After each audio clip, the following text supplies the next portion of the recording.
Hey everyone, Just As Good here, and in this tutorial I'm going to show you how to create an out-of-bounds photo effect in Photoshop.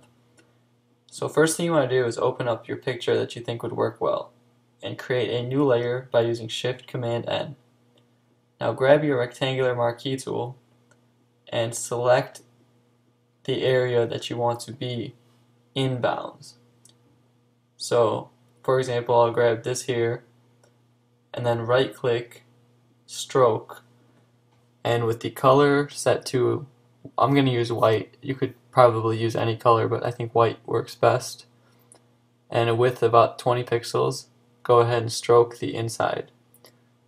So now you can Command D or right click and deselect, and you can see the area that we want to be in bounds and out of bounds. I'm going to grab my move tool and move it to the exact right position. Now head over to Edit, Transform, Perspective, and while holding Shift, drag one of these corners in. You can make the perspective going in any angle you want, but I'm going to keep it in line with the angle of my train. So as you can see, it's kind of in the same plane of motion as my train. It'll be different for your photo. And you don't even have to have perspective on it, but I think it looks cool with perspective. So again, grabbing my move tool and placing it exactly where I want. And now I'm going to go to Layer, Layer Mask, Reveal All.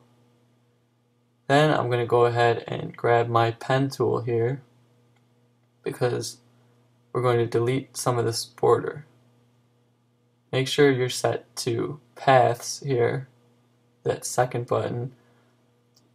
Now you're just going to click at each point and cut out a path, a closed path of the part that you want to delete, and then right click and fill that path, and under the use bar use black, because black tells the layer mask to hide whatever is in that portion of the photo.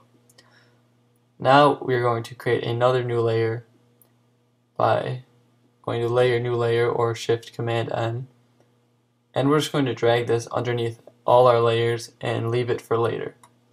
Now click back on your photo layer and go to Layer, Layer Mask, Reveal All.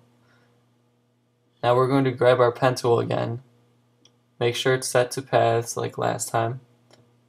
Now you're going to begin tracing the area of the photo that you want to keep. So don't forget to start inside your boundary. As long as you're within that white area, it'll work fine. And then slowly start tracing out your object. If you're not too skilled with the pen tool, you could use a different form of selection, like quick selection, but I find that this works best. Now whenever you're going over round objects like that tire I just went over, if you click and drag, the pen tool will create a curve. So as you can see, I can just click little by little. I'll trace around this whole thing. And a little trick I'm using is after you create a curve, if you hold Alt, you can move the anchor so that that curve that you just made doesn't influence the next point. So as you can see, I made a curve there, and then I hold Alt and put the anchor back to where I want it, so I don't get too curvy of a line. The pen tool is a really useful tool, and there's lots of great tutorials out there, so I would suggest learning how to use it and practicing with it. Again, holding Alt there and putting it back in track, and then closing the path. Now with this path, we're going to right click and make a selection. Just leave it how it is and select OK. And then you're going to select your rectangular marquee tool, right click and select inverse. Now you can fill that, right click fill, and use black. So that tells your layer mask to hide everything that we painted black. So now all we need is a simple background, which you could do whatever you want with. I'm just going to add a simple gradient here, a little blue and white gradient, but the creative possibilities are pretty endless at this point. You could even leave your original photo and just desaturate it or something like that. Hopefully I've given you the basic tools that you need to make an out-of-bounds photo, And at this point, you can be as creative and experimental as you want, or you can do something similar to what I've done here. So thanks for watching, and I'll see you next time. If you missed my previous tutorial, check it out by clicking on the right. And if you notice on the left, we have some viewer results from that tutorial.